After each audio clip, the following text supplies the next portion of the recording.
Primeiro, eu quero agradecer vocês que estão presentes, amigos e familiares, que vieram nos prestigiar na nossa apresentação do nosso trabalho de conclusão de curso. Nosso muito obrigada pela consideração. A banca, em especial, por se disponibilizar a estar aqui para poder avaliar o nosso trabalho e dizer a você, Dani, o quanto nós sentimos honradas e privilegiadas em ter o nosso orientador. Gratidão. Hoje nós vamos apresentar o nosso trabalho de conclusão de curso, intitulado como À beira de um precipício digital. Análise crítica do impacto do vício em jogos de apostas online na vida dos jovens. Vai ser apresentado por nós docentes, eu, Messia Alves, e Eliane Moreira. E assim apresentamos a vocês também a nossa orientadora, professora, mestra Daniela de Castro.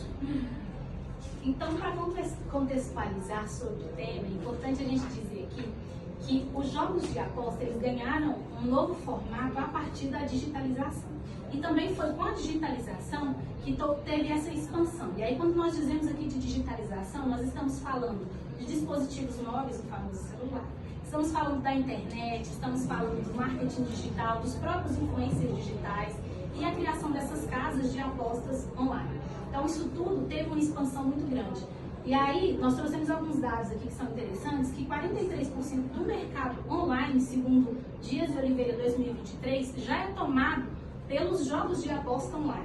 Então, se a gente imaginar que esses dados são de 2023, certamente em 2024 os números seriam aí maiores, né? Reis 2018 trouxe pra gente, então, 12% da população já apostava regularmente lá em 2018. Imagina isso em 2024. E o DSM traz pra gente, de 2022, que 1% da população ela já apresenta o transtorno de jogo.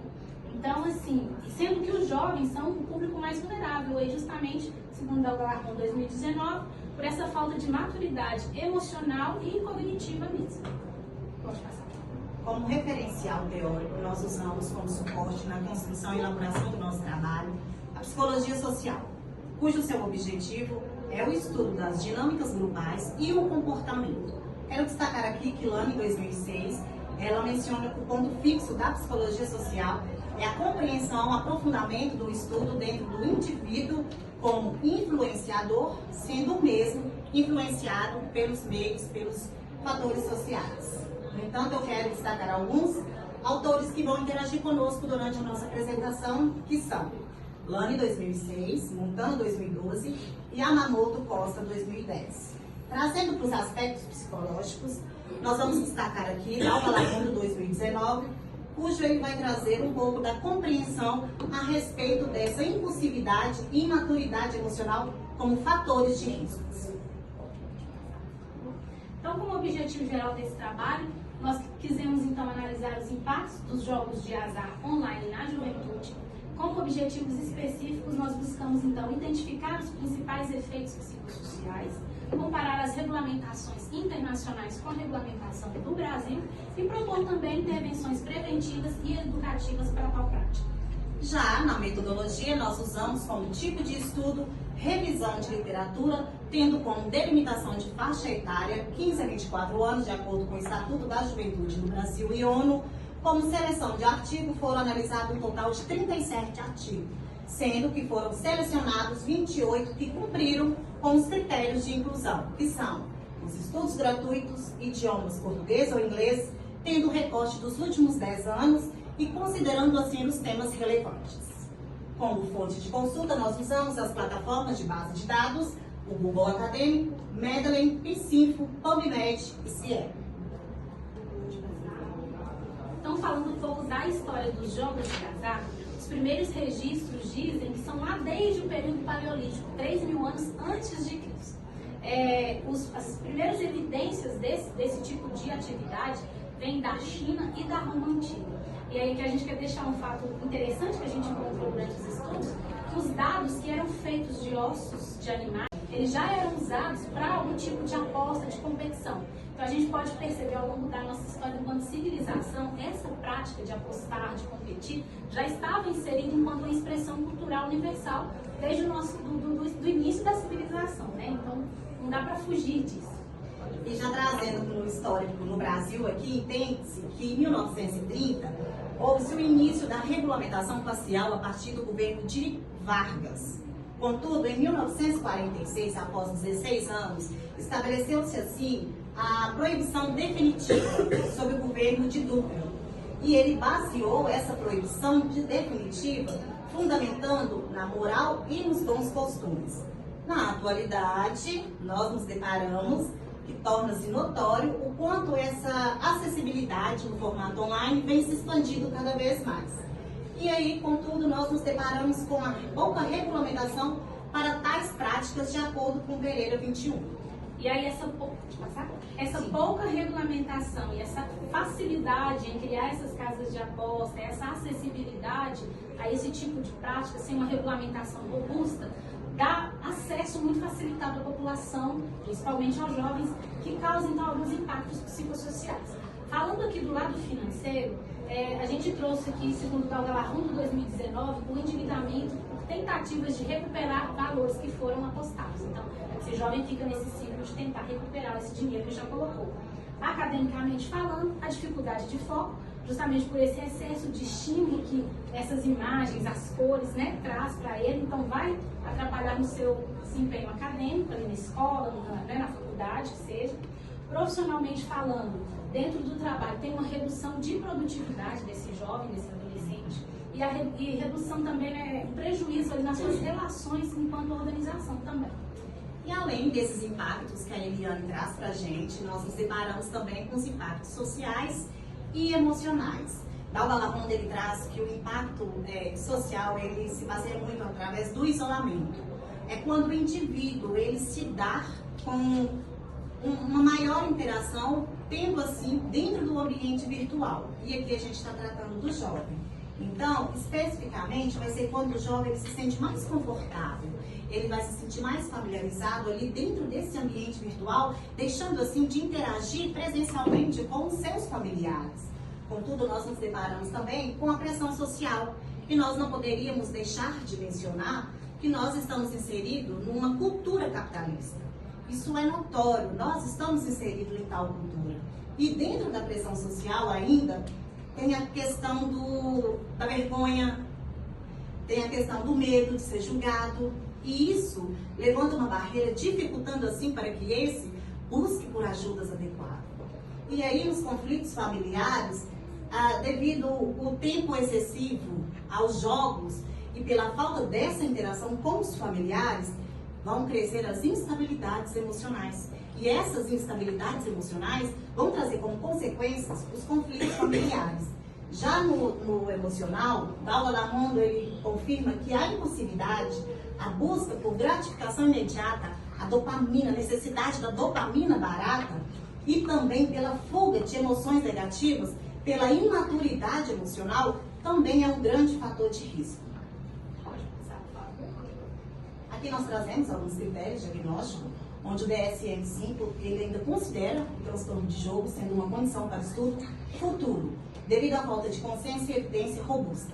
Já na CIT-11, ela considera que o transtorno de jogos já é um diagnóstico oficial, tendo critérios claros e respaldo científico.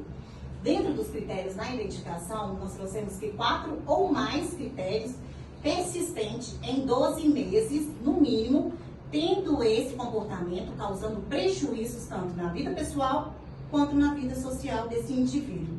E nós destacamos aqui, dentre esses, a preocupação, a tolerância, tentativas fracassadas, o abandono, o escapismo e as consequências. Falando um pouquinho dessa preocupação, que é um dos critérios aqui, ela vai dizer sobre esse jovem estar com um pensamento muito voltado para o jogo. Então, às vezes ele está ali na atividade da escola ou lá no trabalho, mas a sua cabeça está sempre voltada em que aposta que eu vou fazer, que tipo de jogada que eu vou fazer, qual plataforma que eu vou acessar. Então, esse pensamento recorrente sempre ali no jogo.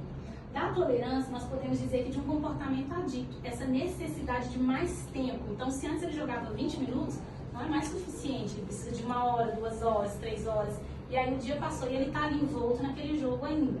Tentativas fracassadas também diz muito de um comportamento que a gente já ouviu aí em outras áreas também, que é aquele assim, eu paro quando eu quero, eu jogo quando eu quero. Só que na verdade ele já está tão envolto naquele ciclo, naquela necessidade de buscar esse prazer, que ele não percebe, que ele não consegue mais parar de jogar. no abandono disso, sobre esse jogo tomar um lugar central na vida dele e ele parar de se preocupar com as outras coisas que eram importantes no seu dia a dia. Do escapismo, vai dizer um pouco do que Mércia falou aqui, essa necessidade de recorrer ao jogo. Então, se eu estou triste, eu vou jogar. Se eu estou frustrado, eu vou jogar. Eu briguei com a namorada, eu vou jogar. Então, esse é um comportamento que está muito voltado para quem apresenta esse tipo de transtorno de jogo. E as consequências diz também para a gente aqui que, mesmo sabendo que isso traz um prejuízo para ele não consegue sair do ciclo. É isso. Pode passar, por favor? E aí nós trouxemos, para poder fazer a nossa comparativa, a regulamentação internacional. E aí nós trouxemos a China e a Bélgica. De acordo com os nossos colaboradores, na China, menores de 18 anos, eles têm o tempo estabelecido de 3 horas semanais para realizar tais práticas. E eles possuem lá um recurso adicional, que é o reconhecimento facial, que vai ajudar na facilitação desse controle de acesso. Já na Bélgica, as loot boxes foram proibidas por serem consideradas jogos de apostas de azar. E aí, no Brasil, nós nos deparamos com uma regulamentação limitada, de acordo com o Camargo Pereira traz pra gente. E aí, nós entendemos que na China restringe os jogos e a Bélgica proíbe as loot boxes. E as loot boxes, para quem ainda não sabe, são aquelas caixinhas de recompensas que chegam a todo momento nos nossos dispositivos móveis. É muito comum hoje, né, nos deparar e chega de forma muito atrativa, convidativa, para a gente poder realizar tal prática. E aí, como resultado desse trabalho de conclusão de curso, nós temos então que os jovens eles são atraídos por recompensas imediatas e competição, segundo Dias e Oliveira 2023 e Dalgalapão 2019. Temos também que a falta de regulamentação e imaturidade emocional levam a transtornos psicológicos e endividamento. Na China já existe a limitação de tempo, na Bélgica já existe a proibição de loot box e como quarto resultado nós encontramos aqui que a adaptação de exemplos internacionais para a regulamentação eficaz no Brasil seria um caminho viável. Para a nossa discussão, os nossos colaboradores eles trazem alguns desafios e possíveis propostas para serem implementadas aqui no nosso país. Dentro dos desafios, de acordo com eles, a falta de políticas públicas específicas agrava ainda mais esses impactos dos jogos de azar. Como proposta, a implementação de políticas públicas específicas direcionadas na proteção aos jovens de forma efetiva é uma excelente consideração. Já nos desafios, a alta acessibilidade aos jogos online aumenta ainda mais a vulnerabilidade dos jovens. Como possíveis propostas, a regulamentação eficaz dos jogos online vão contribuir de forma efetiva para tal situação. E aí, dentro dos desafios ainda, nós seguimos com a adesão de exemplos internacionais para a regulamentação eficaz. No entanto, eu quero dar um adendo aqui. Nós trouxemos 2 países de primeiro mundo, Bélgica e China. Quando nós nos deparamos com a realidade do nosso país, nós somos um país em desenvolvimento. Então, a nossa realidade aqui é totalmente diferente. Lá eles possuem políticas públicas específicas para tal problemática. Aqui ainda carece ainda e tem essa lacuna. No entanto, nós como futuras profissionais da saúde, como futuras psicólogas, nós entramos aqui, tendo um papel efetivo e fundamental na criação de campanhas educativas e preventivas. E poderíamos iniciar através do ambiente acadêmico, nas mídias, no ambiente digital, onde esses jovens eles transitam com muito conforto, com muita naturalidade. E aí a gente poderia transitar de uma forma psicoeducativa, preparando assim um ambiente que desse subsídio, recursos emocionais, fortalecendo assim as emoções desses jovens, para poder lidar de forma adaptada a tantos estímulos que nós estamos vivenciando nos dias atuais. Contudo, diante de todo o exposto, diante de toda a literatura revisada, o nosso trabalho ele pode concluir que a ausência de políticas públicas específicas no Brasil agrava os impactos negativos dos jogos de azar, especialmente entre os jovens que se tornam mais vulneráveis a comportamentos compulsivos, endividamento precoce e prejuízos emocionais. Nesse contexto, a atuação do psicólogo é fundamental, contribuindo para a prevenção por meio de campanhas educativas e para o manejo emocional em intervenções terapêuticas. Combinadas as regulamentações eficazes, essas ações são indispensáveis para minimizar os danos sociais econômicos e psicológicos dessas práticas. E aí, para encerrar nossa apresentação, pode passar, por gentileza, nós queremos deixar uma frase aqui de Shaw e seus colaboradores de 2021, nós modificamos essa frase, mas ela vai dizer muito do cerne mesmo, do que a gente buscou nesse trabalho, do que a gente encontrou. Essa frase diz, então, que regulamentação é apenas o começo. O verdadeiro desafio é promover um ambiente que permita aos jovens crescer com autonomia emocional e responsabilidade social. E aí é que entra o nosso desafio enquanto futuros psicólogos. Né? Porque a gente viu aqui, ao longo da história, a proibição não é o caminho. Né? Proibir não vai ser possível mais, mas o que a gente pode fazer enquanto profissionais de saúde para que esses jovens possam transitar por esses ambientes online de uma forma consciente, responsável, com entendimento do que deve ou não ser feito lá. E eu vejo que isso realmente é um grande desafio para a gente, para nós, enquanto futuros profissionais da psicologia. Pode passar, por favor, Dan. Nós deixamos aqui algumas das principais referências que nós usamos nesse trabalho, da Olga Larron, que fala muito de desenvolvimento humano, Silvia Lani, que é da Psicologia Social, que foi fundamentado aqui, Montanho, Oliveira, Reis e Yamamoto Costa, que também fala um pouco da psicologia enquanto profissão. Assim, nós agradecemos a todos vocês pela atenção, pela disponibilidade, e nós nos colocamos à disposição agora. Mas esse sintético ficou ótimo. Que bom! Intenção é essa, deixar de forma bem clara mesmo. Intenção bem clara, objetiva, entendível. Era essa a nossa intenção, e que bom que a gente conseguiu alcançar. Literalmente conseguiram muito. Parabéns. O que vocês querem? Mais alguém quer perguntar? Você não quer aprofundar em mais algum ponto?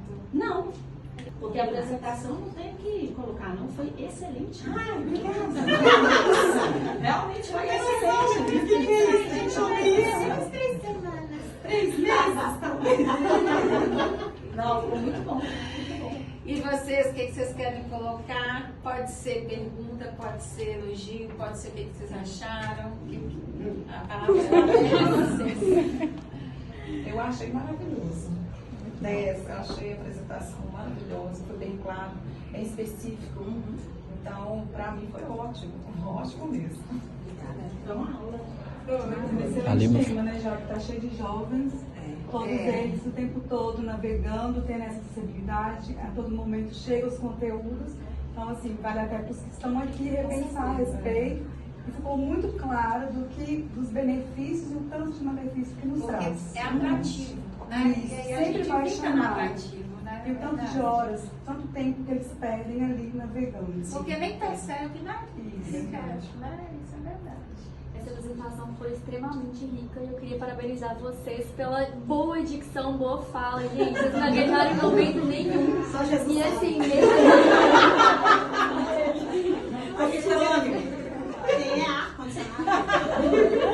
mesmo sabendo que vocês estão nervosos, que é um momento crucial, né? Vocês mostraram equilíbrio a todo momento. Todo momento. Obrigada, Isso emocional.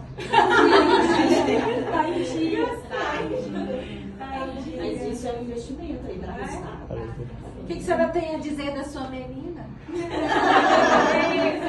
Olha, foi ótimo. Obrigada. Pena que eu não tenho isso que vocês têm, mas eu desejo fundo do coração.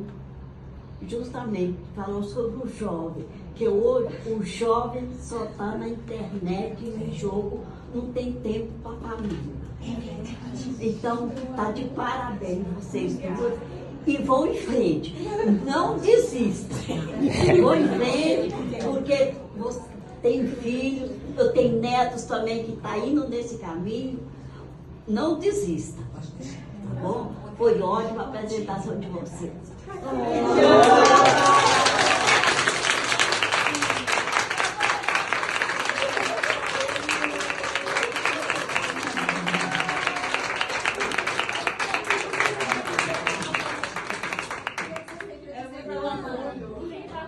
Eu, como estudante e futuramente uma psicóloga também, tenho muito apoio na minha mãe. Ela com certeza será uma referência no meu futuro TCC e eu espero poder me espelhar nela para seguir minha futura profissão também. Uma riqueza de dados no TCC maravilhoso, todos muito recentes. Muito, muito bem. Parabéns pelo trabalho de vocês.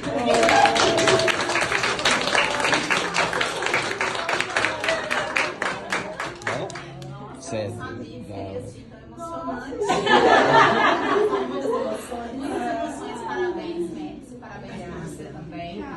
vendo aqui o Pô, não. quanto caloroso é estar aqui, né? Que prazer. E eu quero agradecer à faculdade, porque são pérolas que vocês estão colocando no mercado, né? E falo especialmente pela Mendes Pinheiros, um profissional espetacular, excelente, que eu tenho, assim, muita fé de que vai fazer muito bem para as pessoas que ela atende. Parabéns. Muito bem, mais alguém quer dizer algo? Já tem muitas vagas. Os meninos de mesa, assim, já falam os meninos de mesa, então a gente vai ter que falar também. A minha esposa já tá dando uma Nicolas, sai pra te amar aqui. Já entendi. Não, já entendi tudo. Mari, gente, fala pra Mércia. Amor? Não, ela tá de parabéns. Muitas noites que você dormiu, muitas vezes chorou pra estar falando isso. Mas valeu a pena.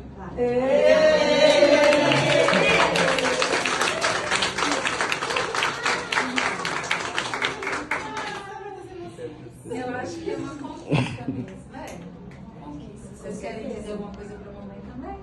Meus parabéns. Parabéns.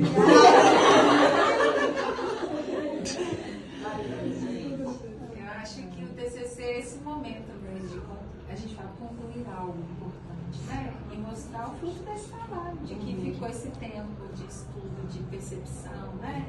De amor pelos discípulos, né? Então, a gente vai fazer um momento de privado de dar as notas, aí eu vou pedir vocês para guardarem um pouquinho, aí vocês vão